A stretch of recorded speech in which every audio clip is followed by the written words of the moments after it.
عزیزان گرامی، حضرت مولانا سید سلیمان ندوی رحمۃ اللہ علیہ نے اپنی کتاب سیرت النبی میں ایک بڑی خوبصورت بات کی۔ وہ فرماتے ہیں کہ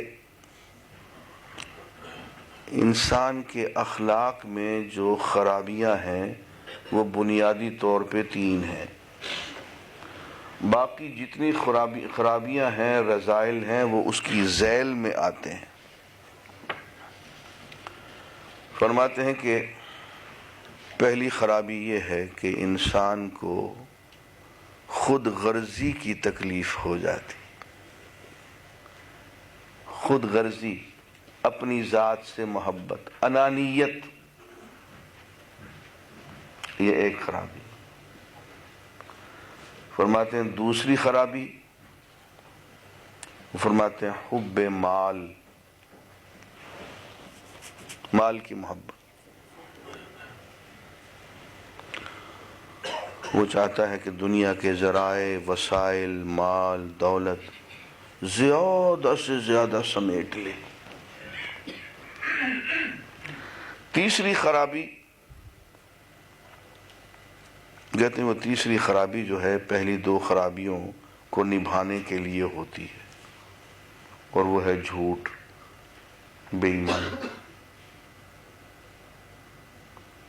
کہ اس کے بغیر پہلی 2 خرابیاں نبھتی نہیں ہیں۔ اچھا، اب اس کا اگر آپ تجزیہ کریں،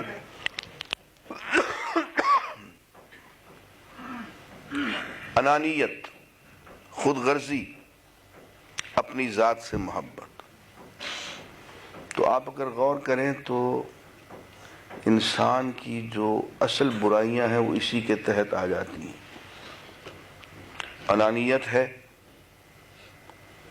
تو تکبر ہوگا، جیسے شیطان نے کہا انا خیر منہ، میں اس سے بہتر ہوں آدم سے، خلقتنی من نار وخلقتہ من طین، مجھے اے اللہ تو نے آگ سے پیدا کیا، اسے تو نے مٹی سے پیدا کیا۔ آگ جو ہے اس میں چمک ہے، شرارہ ہے، شعلہ ہے، مٹی کیا ہے؟ میں اس سے افضل ہوں، اس سے بہتر ہوں، میں اس کو سجدہ کیوں کروں؟ یہ تکبر ہے، اپنی ذات سے محبت، اپنے آپ کو دوسروں سے افضل سمجھنا۔ بعض دفعہ ایسا ہوتا ہے انسان کہتا نہیں ہے لیکن دل ہی دل میں اپنے آپ کو دوسروں سے افضل سمجھتا ہے۔ کہتے نہیں کہ ہم تو بڑے گناہ گار ہیں، دن میں 10 مرتبہ خود کہہ دیں گے جی بڑے گناہ، اب کوئی اور ان سے کہہ دے کہ جی آپ تو بہت گناہ گار ہیں، تو گریبان میں ہاتھ ڈال، یار ابھی خود تو کہہ رہے تھے تم۔ اس کا مطلب ہے کہ جب یہ کہہ رہے تھے کہ میں بہت گناہ گار ہوں تو منافقت سے کام لے رہے تھے، جھوٹ بول رہے تھے، دراصل اپنے آپ کو گناہ گار نہیں سمجھتے تھے۔ ایک کبر کی کیفیت،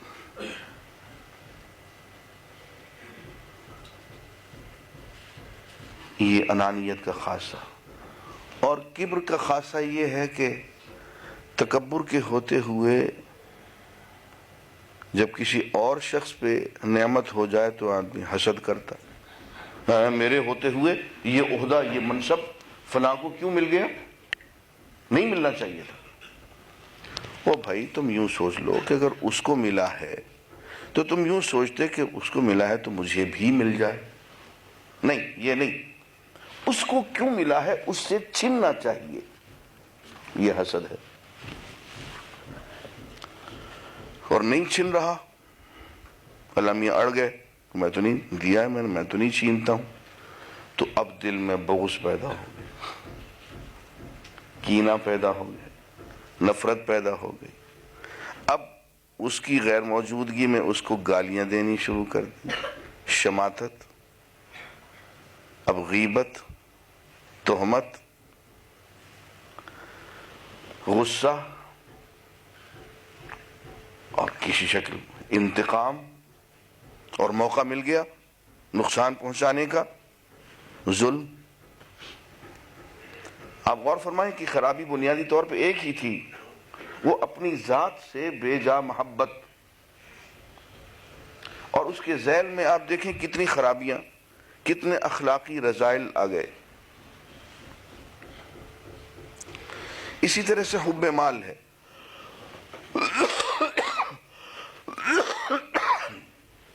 مال کی محبت، جمع مال وعددہ۔ اے کاش یہ دو سورتیں قرآن مجید کی آپ غور سے پڑھ لیں۔ ایک سورہ حطمہ، چھوٹی سی سورت ہے لیکن انسانی رذائل کو اس قدر خوبی سے بیان کیا ہے، اور ایک سورت ماعون، اور میں نے اس کی تفسیر ذرا طویل لکھی ہے اور عام لوگوں سے ہٹ کے لکھی ہے، اور جو میرا نفسیات کا علم تھا اس کو میں نے اس میں استعمال کیا ہے۔ تفسیر انوار القرآن میں ان دو سورتوں کو ذرا پڑھنے کی کوشش کریں۔ سورہ الحطمہ، ویل لکل ہمزۃ لمزہ،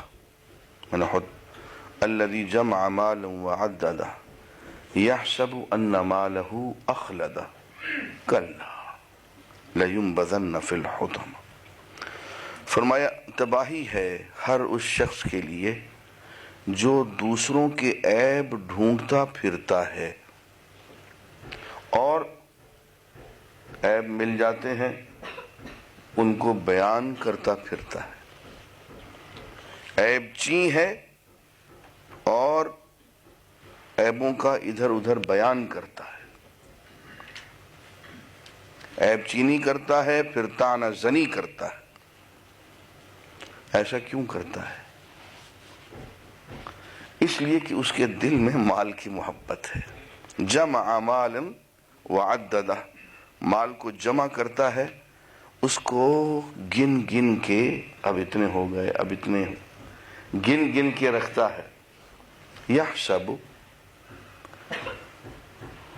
وہ بے وقوف یہ سمجھتا ہے، ان مالہ اخلدہ، کہ اس کا مال اسے ہمیشہ باقی رکھے گا۔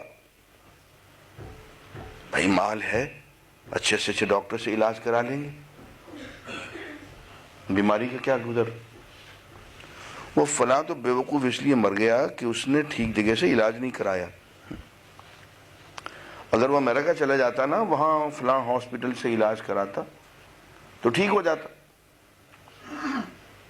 اس کو تو عقل نہیں تھی، پیسے نہیں تھے، اصل میں پیسے ہوتے تو انگلینڈ کے فلاں ہاسپٹل سے علاج کرا کے آ جاتا، ٹھیک ہو جاتا۔ مالہ اخلدہ، گمان یہ ہے اس کا، سوچ یہ ہے کہ یہ مال جو ہے یہ ہماری سروائیول کا سب سے بڑا پیوٹل پوائنٹ ہے۔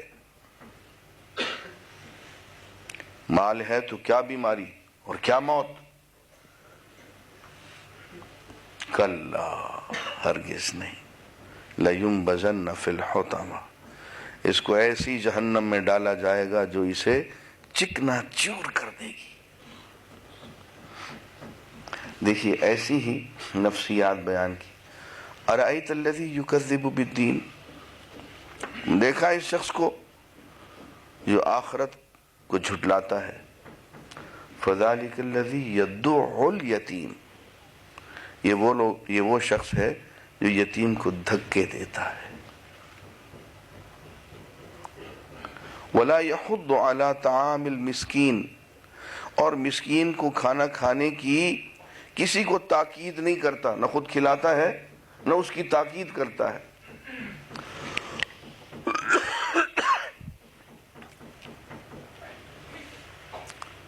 وَلَا يَحُضُّ عَلَى طَعَامِ الْمِسْكِينِ، آگے کیا ہے جی؟ فویل للمصلین، آج مجھ پہ نکاہت ہے، کچھ 3-4 روز کے بخار سے معاملہ گڑبڑ ہے، اس لیے میں آیات بھول رہا ہوں۔ فویل للمصلین، ان نمازیوں کی بربادی، ہائے ہائے ہائے، ان نمازیوں کے لیے تباہی ہے۔ الذین ہم عن صلاتہم ساہون، جو اپنی نماز سے غافل رہتے ہیں. الذین هم یراؤون، وہ لوگ جو دکھاوا کرتے ہیں، اللہ کے ساتھ مخلص نہیں ہیں. وَيَمْنَعُونَ الْمَاعُونَ، اب دیکھیے اخلاص نہ ہو، اللہ کے ساتھ خشوع نہ ہو، دکھاوا ہو، تو عمل کیا ظاہر ہوتا ہے؟ یمنعون الماعون، قریبی رشتہ دار کو، قریبی ہمسائے کو چھوٹی چھوٹی ضرورت کی چیزیں نہیں دیتے. بھائی ساتھ کا ہمسایہ ہے، اس کے ہاں سردیوں کے دن ہیں، اس کے ہاں 5 مہمان آ گئے ہیں، بستر غریب کے پاس نہیں ہے، وہ آپ سے 3 کمبل مانگنے آ گیا ہے، اور آپ بغلیں جھانک کے کہتے ہیں جی میرے پاس تو نہیں. یہ یمنعون، وہ کیا کرے بیچارہ؟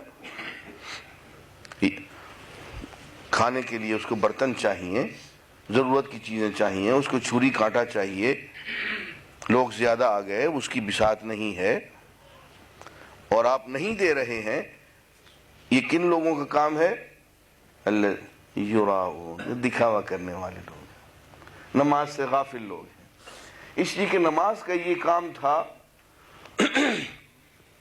کہ وہ اخلاص پیدا کرتی، دکھاوے کو ختم کرتی، تمہارے اندر ایک وفا، مامتا، یہ ایثار کا جذبہ پیدا کرتی. اس میں تو تم نے غفلت کر دی.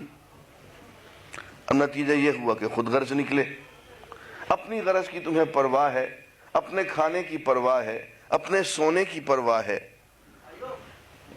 اور ہمسایوں میں ایک شخص آ کے بیٹھ گیا، اس کی ضرورت ہے، رشتہ داروں کی ضرورت ہے، اس کو برتن چاہیے، اس کو بستر چاہیے، اس کو کئی چیزیں اور چاہیے، وہ آپ بہانہ کرتے چلے جا رہے ہیں، اس کو روک رہے ہیں.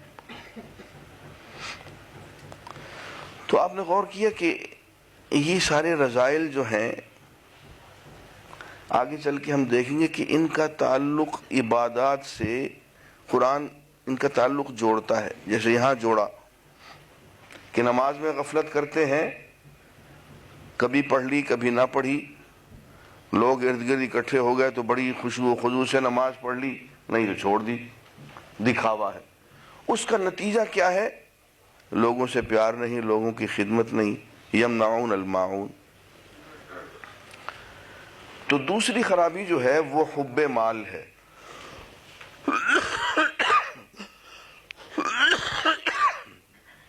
حب مال میں دیکھیں کیا کیا اخلاقی رذائل خود بخود اس میں پیدا ہو جاتے ہیں. مال کی محبت ہے تو بخل ہوگا. بخیل تو وہی ہے کہ جمع مال وعددہ، مال کو جمع کرتا ہے، گن گن کے رکھتا ہے. مال کی محبت ہوگی تو حرص ہوگا، طمع ہوگی، لالچ ہوگی. اور اگر اس طمع اور حرص کے ہوتے ہوئے، اس بخل کے ہوتے ہوئے مال پھر بھی جمع نہیں ہو رہا ہے جائز طریقوں سے، تو ناجائز طریقے سے اکٹھے کرے گا، چوری کرے گا، رشوت لے گا، ملاوٹ کرے گا، چور بازاری کرے گا، کالا دھن کرے گا. یہ سب کیا ہے؟ یہ مال کی محبت ہے. خیانت کرے گا، ناپ تول میں کمی کرے گا. بنیادی طور پہ خرابی حب مال کی ہے، لیکن اس کی ذیل میں بہت سے اخلاقی رذائل آ گئے. تیسری خرابی جو ہے وہ جھوٹ کی ہے. بات یہ ہے کہ جھوٹ کا سہارا لیے بغیر پہلی 2 خرابیاں جو ہیں وہ پوری نہیں ہوتی. اپنی ذات سے محبت ہے، انانیت ہے، تو اپنی ذات کو بانس پہ چڑھانے کے لیے جھوٹ تو بولنا پڑے گا. اب شاعر ہے وہ آ کے کہتا ہے سائیں آپ تو فلاں فلاں، آپ تو یوں اور آپ تو یوں اور آپ تو یوں. تو جھوٹ سن کے بڑی تسلی ہوتی ہے، جھوٹی تعریف سن کے بڑی تسلی ہوتی ہے، خوشامد سن کے تسلی ہوتی ہے. اور میں آپ سے عرض کروں کہ یہ جو اقتدار میں لوگ ہوتے ہیں یہ بیچارے بڑے مظلوم ہوتے ہیں. ان کے ارد گرد خوشامدیوں کا ایک حلقہ ہوتا ہے جو انہیں ثابت کر دیتا ہے کہ جناب آپ تو سپر مین ہیں، آپ جیسا تو ابھی تک کوئی وزیر پیدا ہی نہیں ہوا، آپ جیسا تو کوئی ہیڈ آف دی گورنمنٹ آج تک تو نہیں آیا، اب کوئی بعد میں آ جائے تو آ جائے. اور وہ صبح شام دوپہر ہر گھڑی ایک ایسا جال بنتے ہیں خوشامد کا، جھوٹی تسلی کا، کہ بیچارہ اس کو پتہ اس وقت چلتا ہے جب وہ ٹھیک گڑھ کے اندر گر جاتا ہے. اور نصیحت کرنے والا اسے بہت برا لگتا ہے. جو بھی نصیحت کرے سچی بات کر دے وہ انہیں برا. اب یہ کیا ہے؟ یہ سب جھوٹ کا سہارا.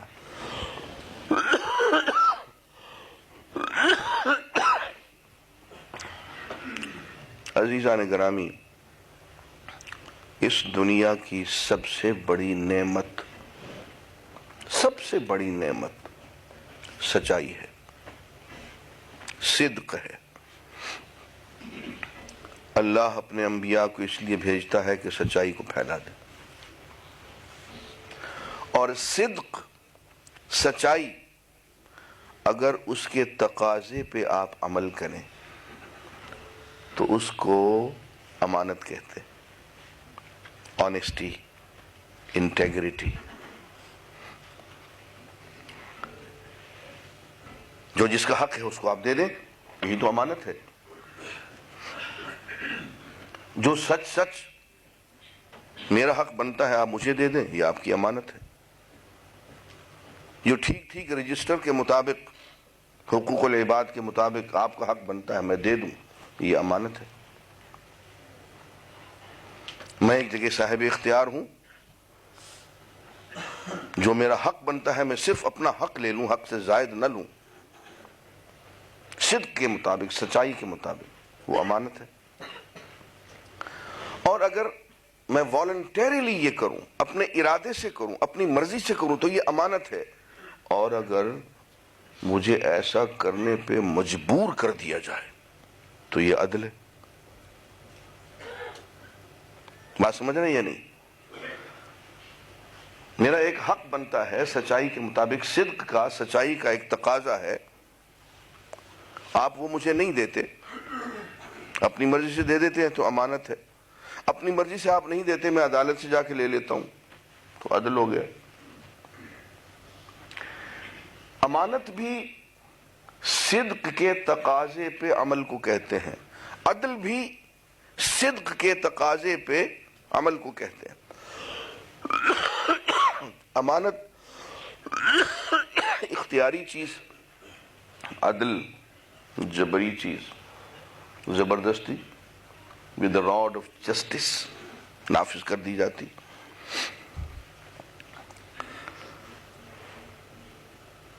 اور آپ کبھی غور کریں تو آپ کو پتہ چلے گا کہ دین کا اجتماعی زندگی میں اصل مقصد جو ہے وہ اجتماعی نظام عدل قائم کرنا ہے. اس لیے کہ عدل کی بنیاد صدق ہوتی ہے، ہر جھوٹ کو ختم کرنا. عدالت میں ایک گواہ، پھر دوسرا گواہ، پھر تیسرا گواہ. یہ گواہ کس لیے ہوتے ہیں؟ کہ سچائی کو بیان کریں، ان سے سچائی اگلوائی جائے.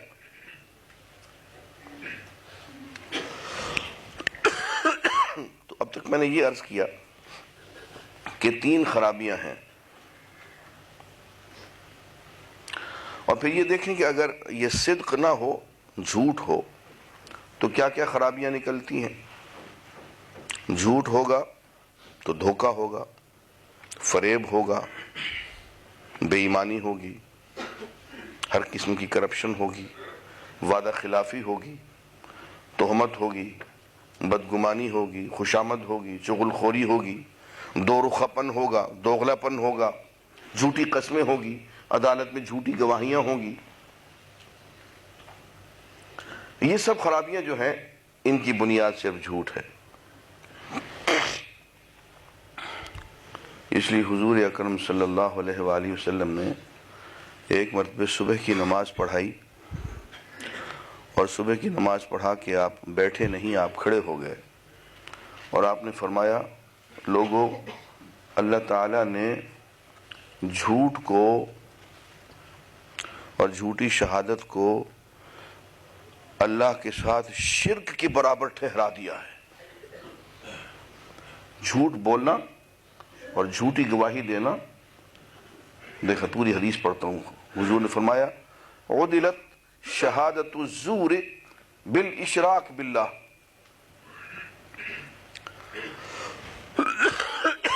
جھوٹی گواہی کو اللہ نے اپنے ساتھ شرک کے برابر ٹھہرا دیا ہے۔ اور یہ بات آپ نے 3 مرتبہ کہی، اور پھر آپ نے یہ آیت پڑھی فَاجْتَنِبُوا الرِّجْسَ مِنَ الْأَوْثَانِ وَاجْتَنِبُوا قَوْلَ الزُّورِ، بتوں کی گندگی سے بچو اور جھوٹی بات سے بچو۔ ان 2 باتوں کو اللہ تعالیٰ نے ایک سانس میں بیان کیا، حنفاء للہ غیر مشرکین بہ، اللہ کے ساتھ یکسو ہو جاؤ، اللہ کے ساتھ شرک نہ کرو۔ 2 باتوں کو اکٹھا بیان کیا تو آپ فرمائے یہ 2 باتیں اکٹھی ایک ہی سانس میں اللہ نے بیان کی ہیں، ایک بتوں کی عبادت کرنا، دوسرے جھوٹی گواہی دینا، یہ ایک برابر ہیں، کبھی عدالت میں کہیں بھی جھوٹی گواہی مت دینا۔ تو 3 قسم کی خرابیاں ہیں۔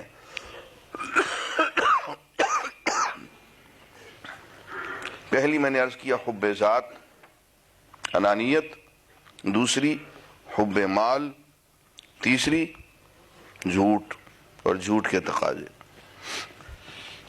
اب آئیے دیکھتے ہیں کہ ہماری جو عبادات ہیں وہ ان اخلاقی رذائل کو کس طرح سے سمیٹتی ہیں اور ان کا علاج کیسے کرتی ہیں، اور کس طرح سے یہ عبادات جو ہیں نماز، زکوٰۃ، روزہ، حج، ان تینوں اخلاقی رذائل، ان تینوں بنیادوں کو کس طرح سے ڈھا دیتی ہیں۔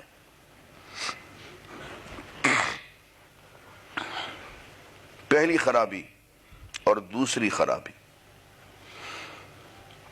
آپ غور کریں کہ پہلی خرابی جو ہے وہ حب ذات ہے، اس کا علاج نماز کرتی ہے۔ دوسری خرابی حب مال ہے، اس کا علاج زکوٰۃ کرتی ہے۔ اور تیسری خرابی جھوٹ اور جھوٹ کے تقاضے ہیں، اس کا علاج روزہ کرتا ہے۔